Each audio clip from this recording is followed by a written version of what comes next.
Hey everybody, welcome back to Breakfast with Bob Challenge Roth edition. My name is Bob Babbitt, brought to you by HOKA, Fly Human Fly, SFuels, right fuel, right time, Master Spas, deboer wetsuits, Premium Plus Sports, and of course our Challenged Athletes Foundation. Our next guest, very excited to meet him. He was on the podium last year at 70.3 Worlds, Jan Stratmann. Hey, thanks for having me. That's not the American Stratmann, Stratmann. How you doing, Jan? I'm doing great, thanks Bob. It's always nice to interview a Jan who's going to go win the race. That's a very cool thing. I love that. Can I sign somewhere? My favorite is the fact that at Ironman Portugal, when you got 7th, you had a great half marathon. True that. Yeah. but there was 2 half marathons in the race. There was a problem. That was a problem. So you ended up with what, 1:14 for the first half? Yeah, and then then turns out to be 3-hour marathon. Yeah. But you're a young guy. You're learning this sport. True. When did you get into this? I started back in 2012. It was a more world triathlon? Yeah, it was more short course. Just starting basically with swim, bike, run. I could do breastswimming before, and I was playing soccer. You were a soccer guy, okay. Yeah, for sure. Until I was 16, my life was soccer and FIFA on the PlayStation. No, PlayStation or real soccer? Both. You were playing both? Yeah. And then what got you into this? Actually, my father, he raced here before, I think 2 or 3 times. Really? And then back in the days, I think it was 2008 or 10 when he raced here. Those guys are. Oh, that was Andreas Rehler time. Yeah, and yes. Exactly. Oh, yeah. I just thought they're crazy. Chris McCormick, Lothar Leader. Yeah, this is when I got first to know what triathlon is. Yes. So no, you were here watching him. Yeah, it wasn't. I'm not sure anymore, but I think it was 210. Yeah. So you're watching your dad do this crazy sport, and did that get you excited to do it? Not at that time. Actually, it was a few years later. Okay. That time I thought he's crazy. Of course he is. And you thought if he made me do this, it's child abuse. Oh, for sure. No, but then I had a bad injury doing ski holidays, and I broke everything in my leg. You broke your leg? Yeah, multiple times, and then. In the femur? Yeah, no, the tibia, and in a few times, and then in the rehabilitation, I started swimming because aqua jogging sucks. Right. Oh, it's the worst. Yeah, and then I just started back running, and actually never really got into triathlon anymore. Right. Into soccer anymore. Yeah, exactly. And what was the progression from I'm going to do this sport a little bit to I'm pretty good at this? Actually, I dove in pretty professional already. I straight went into the system in Germany. Germany, yeah. And then Bundesliga. Exactly. And then short distance until 2019, when then I did my first middle distance against the other Jan, the big one, the goat, in Gdynia. That was my first. Oh my God, you got 5th. Fourth. Wait, we're fourth. I think fourth. Yes. You were 5th the following year. Yeah. In 2020, yes. Yeah. Okay. So you got 4th. Did Jan win that? Yeah, actually I was with him out of the water and was I was so excited. Who wouldn't be? Yeah, and then he was really strong, and at this race when you run to a beach, there were so many expectations. The Polish people are great. I was like, I want to do this, and there I decided to go on the long course. Yes, and then he got away during the bike ride. He got away in T1. And you never saw him again? No. Till the finish? No, yeah. Did you get to talk to him? I think 1 or 2 words, okay. Not really at that time. Okay. And so, when you have a race like that, you get 4th, you're like, okay, this is pretty good. And then the rest of that season, you get a 5th. I just raced every second week, and I was already tired, but still continued racing because I loved it so much. When you find something like that, when you find a sport that you love, that's all you want to do. True. And did you find that you were improving? Were you coaching yourself? No, I had a coach, and I needed to learn a lot of things. Learning to ride a bike, learning to sit properly on a TT bike, and all this kind of things, to pace, nutrition. There was so much new. It felt like I'm starting a new sport already. Right. 2021, you win 70.3 ZLMZ. Is that your first win? Yeah, that was my first win. Actually, that year before, I did my first podium in St. Pölten against a stacked field with likes of Sebi and just behind Fred. Yes. And then 70.3, I think, was Europeans. And then we had a great run battle with 5 guys, and that makes me even more excited for the sport because it got so tight, the racing at that time. And that's what we see now. this is real racing. What I think back in the years was probably like Olympic distance racing. Right, because you used to be one person's off the front and that's it. When what you guys did at 70.3 World, when you end up getting a third there, but everybody was surging, and there's Rico and yourself, and there was like 5-6 guys all fighting for podium. Didn't it come down to like the last half mile or so? I think I overtook Mattis with like 800 meters to go. Yes. So it was crazy, and it continued also this year. I had 3 races and 2 sprint finishes for first. Really? Or second. Yeah. So this year you were at 5th at Challenge Championship. 5th, and then 2nd at Mallorca and 2nd in Valencia. Yeah. So you're on a roll. Yeah, I think it was really good in preparation for this one. Yes. And I had a lot of speed work. That's good. And I had some pretty hard sprint finishes in Mallorca and Valencia, which was great and gave some great motivation. And tight racing is always what makes you want more. Right. And I'm super excited to test myself now on the long distance. So what do you see as your strength?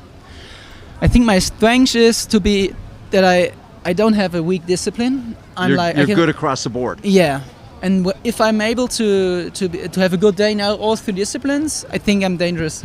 No question about it.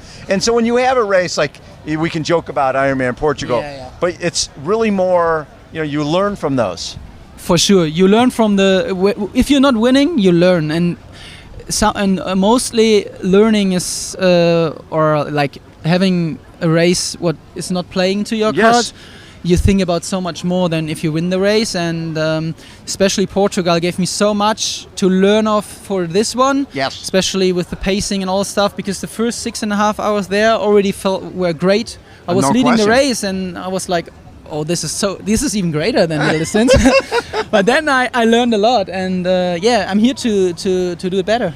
But what's really important? There's a lot of athletes who can be afraid of the moment and sit back and run. They save too much and they run their way up to 6th place, run their way up to 5th place. For somebody to eventually win, you've got to have a race like that, where you're off the front and all of a sudden the wheels come off, because you don't know when the wheels are going to come off until they do. That's true, and with my coach Björn Giesmann, he also coaches another contender this weekend. Who's he coaching? Patrick. So we have a plan, and we said I will never, because I'm a good swimmer, I'm a good biker, so I will play my cards, and I just try to be in the front. I have nothing to lose.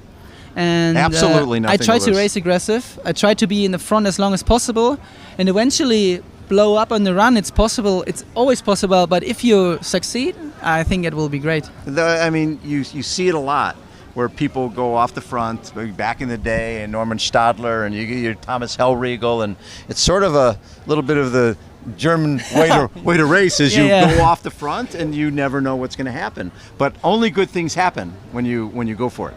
Yeah, and it's like it's so much better. It feels so much better, and it is race. This is what racing is all about, right? And well, you learn how to survive. You learn when my legs feel like crap. How do I get? I'm still 13 miles from the finish. Yeah. I have nothing left. What can I do? But then, especially this race in Roth, we have such a world-class field. We have so much. We have Magnus, and then there's also so much you can learn from these guys, and me in particular. And I think you learn when you race with them, and not like saving something. So when your coach is also coaching Patrick Lange, I'm sure he brings you some nuggets. Patrick is racing better than ever, and he's nearly 40 years old. Yeah. Right, and so I was telling him he's run 10 sub 240 marathons. It's crazy. Which is crazy. That's a crazy stat. I still feel like honored to be trained by him. He trains Kat, Patrick, and me. Yes. I always feel like I need to get myself up to them, to their level, because they're like. He trains Kat, Patrick, and me. Yeah, because they're like the top of the world. But it's so great to share the same coach, and also that motivates their performances. Are motivating me. Patrick and I think we have different strength. Yes. And so it's different racing a bit when we have different strengths to play out. Yes. In the race, so it's not that we can work together that good. But I think anyways it's great to have this kind of connection. You seem like the type of guy who likes the spotlight, likes the fact that there's going to be crowds everywhere, likes when you're going up Solar Hill, people are going to be going out of their minds and you can't hear yourself think, and likes the fact that in that run, there's a good chance you're going to be potentially running for a podium. I hope so, and I know that so many people, not just also German triathletes, but also from my family, from my hometown, there's a bunch of people coming, and that makes me really excited as well. And it's what I worked for the past 12 years to stand here right now, talk with you, and it's still sometimes I think someone needs to pinch me that I'm here. But thanks. But yeah, it's great, and I hope to have just a good and great day. Obviously, a lot of people believe in you because you've got a lot of logos on, right? When you have a lot of logos, there's a lot of belief. Or it's when you all have fake. a blank shirt, a blank shirt means you can go home now. Yeah. But you've got all sorts of logos going on here. Obviously, people see your potential. They see the success you already have, because it isn't just about potential. And they see that on the biggest stage in our sport, especially here in Germany, that you could have one of those races that can change your life forever. Yeah, I think so. That's like, I have the feeling it's always, I worked for this day on Sunday my whole career, and this is where I wanted to be. I wanted to be in Roth, I wanted to be in Hawaii, and this is the two races what's like on the top of my list. And they were not like underneath next to each other. This is like the biggest races you can race. And I was never afraid of like doing the big ones. No. And this is where you learn, and this is where you grow, and then ultimately, hopefully, also succeed. So is Hawaii a goal for this year? No, I said if I want to go to Hawaii, I want to be sure that I'm a contender. Yes. And good. So I will take my time, and I'm really looking forward to, or I want to have a shot at Nice. Right. I think it's really nice to, in this situation, to have like a race in Europe, a World Championships in Europe, a course which suits me, I think. You think the Nice course suits you? I think so. There's a lot of climbing. Yeah, I like that. And a lot of descending. That's even better. You're even better, okay. And then, we'll see what time brings, but I think that then I can develop towards the big goal, and hopefully 2026 I'm in Kona. I love it. Jan, what a treat to get to chat with you. Have a great race on Sunday, and I just love what you bring to the table, man. You're going to have a blast out there. Thank you. Nobody's going to intimidate you. I hope so. Jan Stratmann has been our guest. Again, Breakfast with Bob Challenge Roth edition. Thanks so much for tuning in. Hold on. We'll be right back.